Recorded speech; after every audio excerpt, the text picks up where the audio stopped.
Hi friends, कैसे हैं आप। उम्मीद करता हूँ आप अच्छे होंगे, स्वस्थ होंगे और कोरोना जैसी महामारी से आप और हम सब उबर चुके हैं ऊपर वाले की मेहरबानी से। और अब रोज़मर्रा की दिनचर्या हमारी वही पटरी पे आ गई है। आप लोग अब अपने जो टारगेट सेट कर रखे थे लाइफ के, उनकी तरफ बढ़ें। मैं आपका साथ दूंगा जितना मेरे से संभव होगा। दोस्तों, राजस्थान सरकार आजकल बहुत अच्छी वैकेंसी निकाल रही है। पहले फॉरेस्ट डिपार्टमेंट ने निकाली, सिक्योरिटी गार्ड हो चाहे बनपाल को। उसके बाद में फिर उन्होंने रीट की वैकेंसी निकाली, एजुकेशन डिपार्टमेंट ने, वो भी बम्पर भर्तियां निकाली। और कल इन्होंने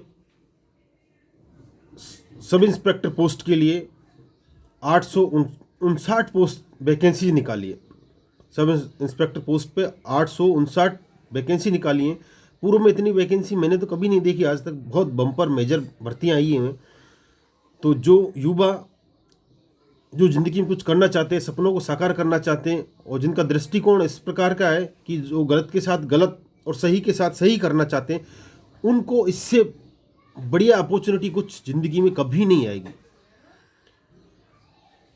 क्योंकि इस पोस्ट पे रुतबा भी है, इस पोस्ट पे सम्मान भी है, इस पोस्ट पे आप देश के साथ रात दिन मेहनत करके देश की सेवा कर सकते हो, गरीबों को उनका न्याय दिला सकते हो। तो इससे बढ़िया पोस्ट आई थिंक कोई नहीं है। दोस्तों, इसके जो फॉर्म अप्लाई होंगे वो 9 फरवरी 2021 से 10 मार्च 2021 तक इसके फॉर्म अप्लाई होंगे। इसके लिए जो योग्यता है, उसमें मेन योग्यता देखो, एक्चुअली ये क्या है, 3 फेज में रिक्रूटमेंट होता है सब इंस्पेक्टर का। पहला फेज होता है इसके अंदर इसका एग्ज़ाम, जो कि इसका एग्ज़ाम होता है वो होता है इसका 400 नंबर का होता है। इसमें 2 पेपर होते हैं। फर्स्ट पेपर हिंदी का होता है, सेकंड पेपर जनरल नॉलेज का होता है। General knowledge and general science का होता है। दोनों 200 नंबर के होते हैं पेपर। दोनों में 100 क्वेश्चन आते हैं। नेगेटिव मार्किंग होती है दोनों में, और बहुत इजी पेपर आता है, ज़्यादा कोई टफ पेपर नहीं आता।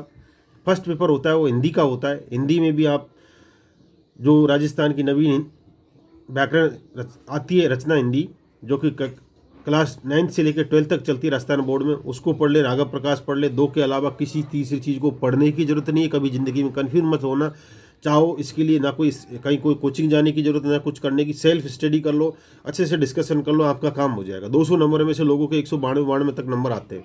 आप सोच लो कितनी ईजी हिंदी आती है। रिटर्न कुछ लिखना नहीं पड़ता, सिर्फ ऑब्जेक्टिव टाइप क्वेश्चन आते हैं, सब एबे सैधे ही भरने, इसलिए घबराने की जरूरत नहीं। सेकंड पेपर जनरल नॉलेज का होता है। जनरल नॉलेज में भी लगभग 20 क्वेश्चन तो करंट जीके के आते हैं। राजस्थान जी की आती है, Indian geography, Rajasthan geography, world geography आता है, इंडियन कॉन्स्टिट्यूशन आता है, इकोनॉमी आती है, इकोनॉमिक सर्वे वगैरह लेटेस्ट टाइप इकोनॉमी आती है। बहुत ईजी क्वेश्चन पेपर आता है। जनरल साइंस आती है। पहले जनरल साइंस बहुत ज़्यादा आती थी, लेकिन आजकल 10-12 क्वेश्चन ही आते जनरल साइंस के। आजकल पहले जैसे क्वेश्चन नहीं आते। इसी वे में आप इस एग्ज़ाम को, रिटर्न एग्ज़ाम होता है जिसका एग्ज़ाम होता है, एग्ज़ाम को फाइट कर सकते हो। फिर आपको फिजिकल के लिए बुलाया जाता है। फिजिकल बहुत नॉर्मल होता है, जो कि सिर्फ फॉर्मेलिटी है, पास आउट करना है आपको। फिजिकल को पासिंग है, कोई नंबर वगैरह नहीं जोड़ते मेरिट में उसके। तो फिजिकल आप आराम से कर सकते हो, कोई मेजर चैलेंजेस होते ही नहीं है। क्योंकि हम जनरली लोग जो संघर्ष कर रत होते हैं वो ग्रामीण एरियाज के होते हैं, और वैसे ही हम राजस्थानी लोग तो आपको पता ही फिजिकली कितने संघर्ष करते हैं लाइफ के अंदर। फार्मर्स, हमारी खेती का काम, हमारे सब कुछ रोज़मर्रा की ज़िंदगी ऐसी कि हमें फिजिकल में कोई प्रॉब्लम नहीं आती। फिजिकल से कभी डरना ही मत।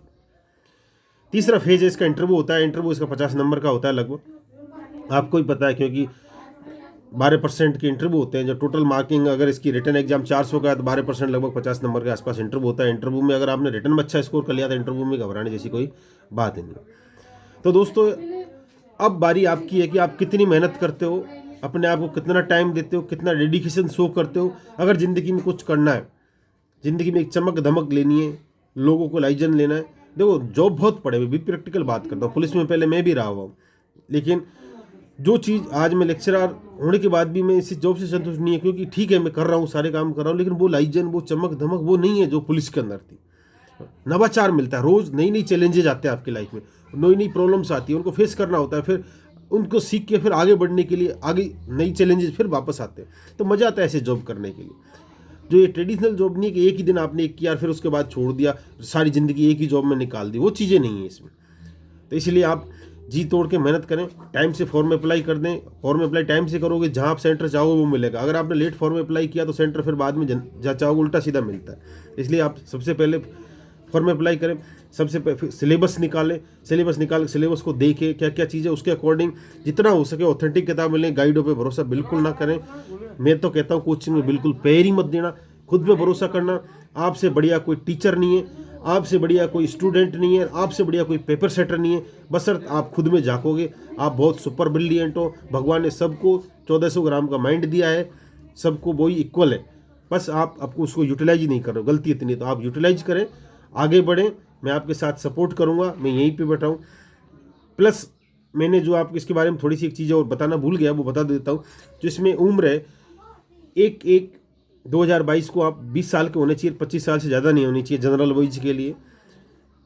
2022 गौर से सुनना, 22 में तो जो कुल मिला के जो अब 19 के समथिंग प्लस हुए, थोड़ा 1-2-3 महीने के, वो भी इसमें लगभग उनकी उम्र हो जाएगी, वो भी 20 साल के हो चुके होंगे। दूसरी बात, महिलाओं के लिए 5 साल की रिलैक्सेशन दिया है, 25 साल से ऊपर मतलब 30 साल तक दे सकती है जनरल कैटेगरी की महिलाएं, ओबीसी की महिलाएं। और ST SC की महिलाओं के लिए इसमें 10 साल का रिलैक्सेशन है। MBC की महिलाओं के लिए रिलैक्सेशन है। वो एज में सबको जो कैटेगरी वाइज छूट है वो है। ST SC के लिए भी 5 साल की छूट है, और एक्समैन है वो 40 साल तक इसको दे सकता है, इस एग्ज़ाम को।